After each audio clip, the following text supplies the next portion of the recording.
accompanied by Javier Quiroz Castro.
They all showed up for you. Oh, please sit down, please.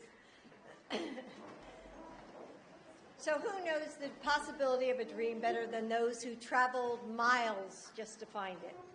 I've seen it over and over again in my community college students, immigrants and refugees, first-generation Americans who take nothing for granted. They show up, they don't complain, and they only ask for one thing in return: the chance to work hard and build a good life for themselves and for their families. That's the promise of America.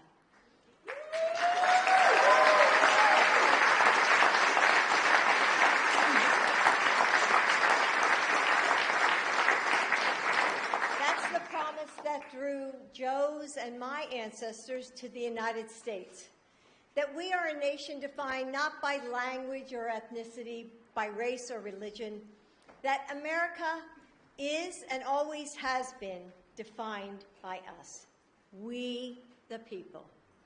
So today I want to tell you an American story. You came to this country over a decade ago to work, to study, to find a future. You made a plan, and then you fell in love. So you built a life, a home, one filled with big smiles on little faces, with laughter and skinned knees, with PTA meetings and soccer practice. You go to the school of your dreams and start a business and tutor kids in math after school. And all you want is to give your child all the possibility of the world. But hanging over you is a shadow, a missing piece of paper, the possibility that your family may not be able to stay together. It's a story that too many families all across the country live every day. Since Joe took office, we've heard from those mothers and daughters, those fathers and sons, about the agony of that shadow. So Joe is doing what he always does, leading the way with compassion and experience. Taking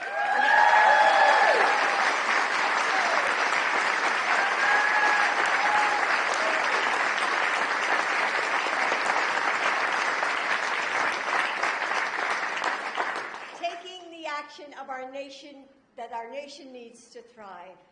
Today, Joe is helping our country continue reaching for the dream of America. With our different backgrounds and beliefs, each of us makes our nation and remakes it in big ways and small ones.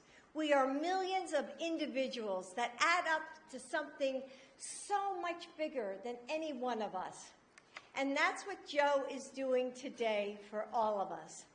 For the communities that are stronger because of the immigrants who call them home.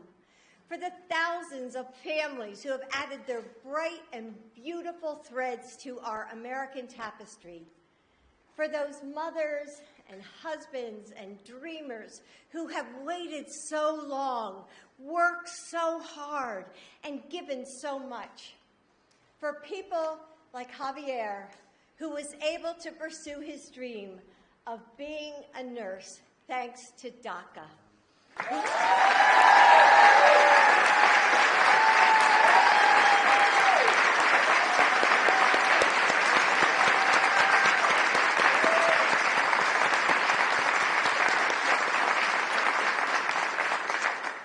saves lives every day, whose family needs him, and who shouldn't have to live in fear. Please help me welcome Javier Quiroz Castro.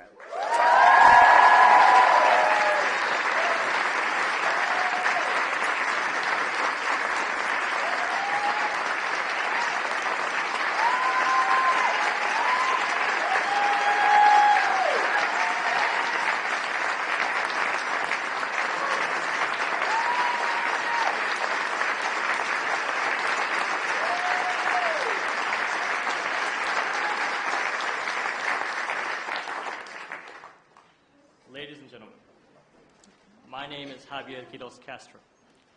My resilient parents brought me to this country to give me a chance at a better future when I was just 3 years old. I am a dreamer. Growing up undocumented was not easy. Like thousands of other immigrants, my parents endured hard labor in order to provide for the family. They are a symbol of the American dream, and they helped me with my dream, which was higher education. Now I have a beautiful wife, Haley,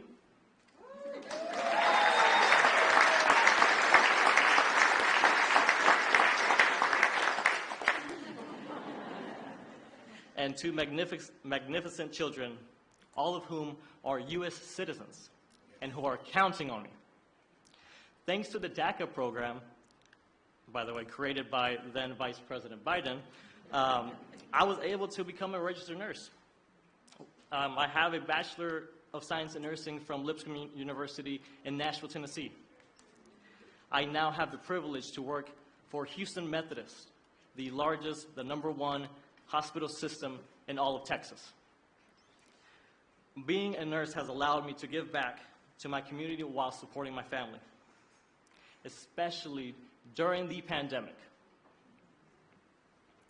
I helped take care of patients in our COVID-19 critical care unit. Saving American lives was only possible because of DACA. It allowed me to live and work and build a family in the only country I have ever known and loved. I stand before you today filled with hope and gratitude, because it is a privilege to personally thank President Biden for delivering on his promise to protect American families like mine.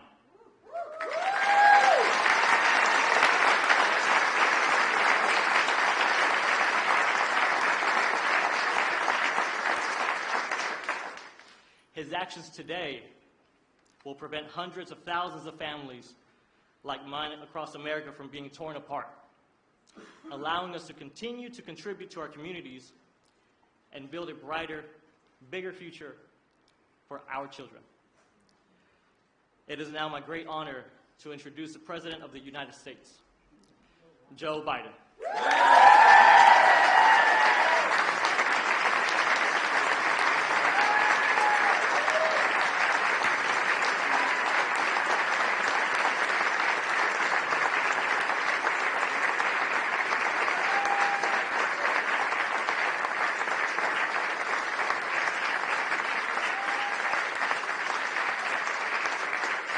Javier, thank you.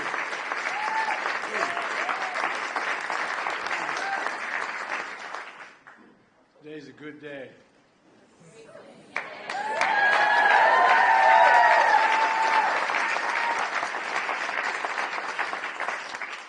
First bill I introduced when I was president, an immigration bill that included this provision, but it never got off the ground.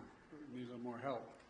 But now, today, a significant portion of it's being passed, or being by executive order.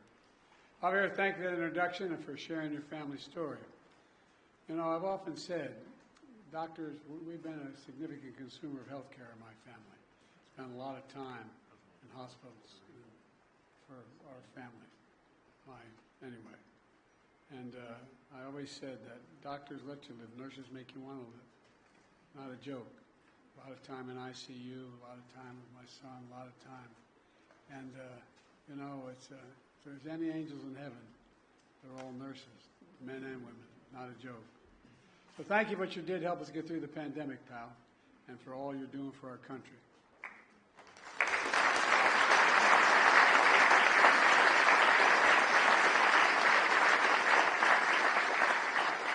My name is Joe Biden. I'm Jill Biden's husband. Thanks to all the members of Congress and Homeland Security Secretary. I'm not sure I'm going to introduce you all the way. But all kidding aside, Secretary Mayorkas, as well as Secretary Becerra and advocates and families for law enforcement, faith leaders, everybody's is here. 2 weeks ago, I did what Republicans in Congress refused to do. I took action to secure our border. That included restricting unlawful crossings at our southern border, making decisions on asylum more quickly, and so much more. And so far, it's working. Since we implemented my order, encounters have dropped 25% at the border, and we're seeing the lowest number we've seen in a long time. So, folks, we took this step after the bipartisan agreement one of the most conservative Republican senators had helped work through in over a 4 or 5 week period, the strongest bipartisan security agreement that's ever been seen. But we were about to move forward when Republicans walked away from the deal for the most pathetic and petty of reasons. Donald Trump got on the phone literally and started, and the press can confirm this, and calling senators saying, don't go ahead and do this. Don't support this legislation that had bipartisan support. And when you ask why, he said it would hurt him politically and help me instead. So much for Republicans caring about the border. I also know many people in this room also had concerns about the steps I'd taken. I heard and respected from many of you and many people behind me of the concerns you felt as President I had to take these actions. Every nation must secure its borders, just that simple. And if Trump and the Republicans wouldn't do it, working with me, then I would do it on my own, and I did. At the time I took these steps to secure the border, I also said that I would move to fix problems that made our immigration system unfair, unjust, and provisions that simply made it no sense at all. Specifically, steps that will be good for dreamers, married couples, and for Americans. That's why we're here today. A few days ago, we marked the 12th anniversary of taking care of dreamers that President Obama and I put in place. There are a few of these immigration areas that have had most positive impact and gotten more support from the American people across the board. These young people known as dreamers, Hispanics, South Asians, and more, who came to America as children, only know America as their home, have been able to live and learn out of the shadows. So many of them have graduated from high school and college and are starting families on their own, building successful careers, serving our nation in uniform, and so much more. We're a much better and stronger nation because of dreamers like Javier, who just introduced me.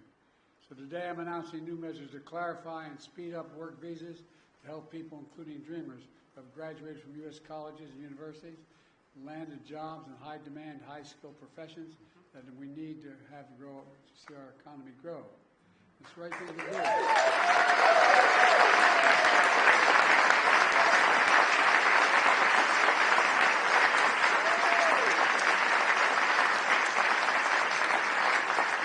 Those who have been educated at U.S. college and universities put their skills and knowledge to work for here in America. Want to keep building the strongest economy in the world with the best workforce in the world. We've already created 15 million new jobs, a record. We're seeing record economic growth, a record of small business growth. And I doubt why the action we're taking today matters. If you wonder about that, just ask business leaders, ask labor leaders, ask economists, ask elected officials. They know it's good for American business. They know it's good for the American economy. They know it's good for America, period.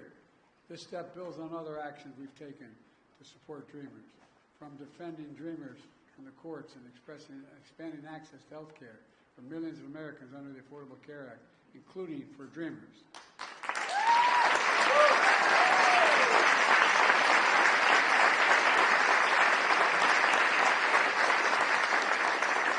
second action I'm announcing today is about keeping families together. My dad used to have an expression. He said, Joey, family's about the beginning, middle, and the end. About keeping couples together who are married, where one spouse is a U.S. citizen, the other is undocumented. They've been living in the United States for at least 10 years. These couples have been raising families, sending their kids to church and school, paying taxes, contributing to our country for 10 years or more. Matter of fact, the average time they've spent here is 23 years, people are affected today. But living in the United States all this time, with this fear and uncertainty, we can fix that. And that's what I'm going to do today.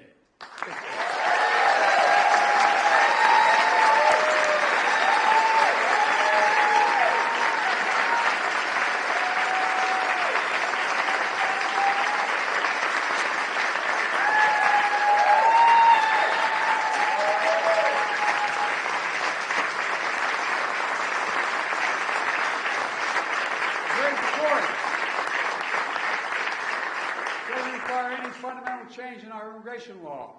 There's already a system in place for people we're talking about today. But the process is cumbersome, risky, and separates families. Under the current process, undocumented spouses of U.S. citizens must go back to their home country, for example, Mexico, to fill out paperwork and obtain long-term legal status. They have to leave their families in America with no assurance that they'll be allowed back in the United States. So they stay in America, but in the shadows, living in constant fear of deportation without the ability to legally work. All this, even though under the law today, they are eligible for long-term legal status. Today I'm announcing a common-sense fix to streamline the process for obtaining legal status for immigrants married to American citizens who lived here for a long time. For those wives or husbands and their children who have lived in America for a decade or more but are undocumented, this action will allow them to file paperwork for legal status in the United States, allow them to work while they remain with their families in the United States. Let's be clear, this action still requires undocumented spouses to file all required legal paperwork to remain in the United States. It requires them to pass a criminal background check, and it doesn't apply to anyone trying to come here today. It only applies, this action is a better way. It doesn't tear families apart, while requiring every undocumented spouse to fulfill their obligations under the law. Look, the action I'm announcing today will go into effect later this summer. And by the way, just as was true for the protection of dreamers, the steps I'm taking today are overwhelmingly supported by the American people, no matter what the other team says. In fact, polls show over 70% of Americans support this effort to keep families.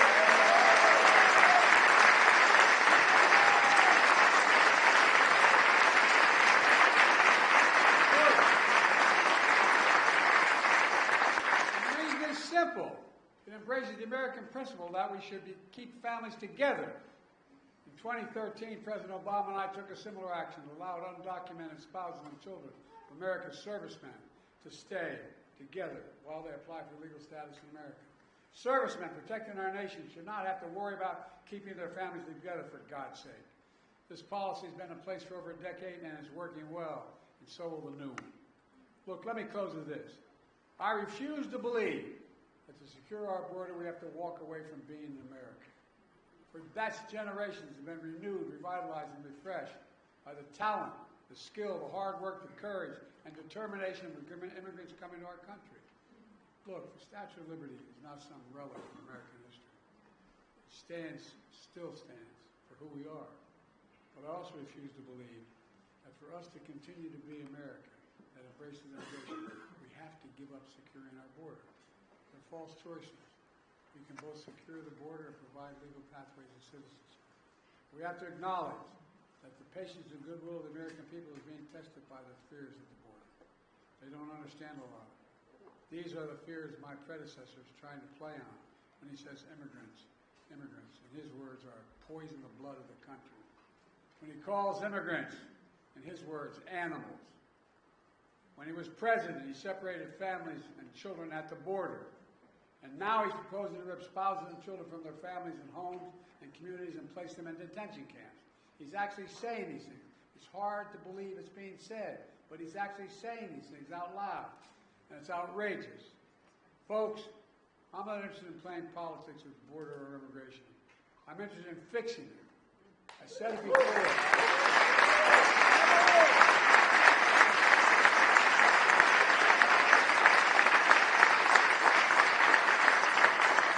I said it before, and I'll say it again today. I will work with anyone to solve these problems. That's my responsibility as president. That's our responsibility as Americans. Because the simple truth is, there's not a single damn thing we can't do if we put our minds to it. We've got to remember who in the hell we are. We're the United States of America. And nothing is done about it. We're a nation of immigrants. That's who we are. God bless you all, and may God protect our forces. Thank you.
Obama, he did that in this room. Remember with the doing that interview? I think they edited, someone re-edited it, and he was speaking like he's a kung fu master. It was funny.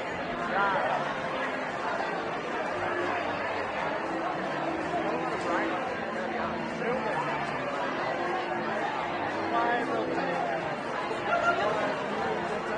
Prompter. Good plan.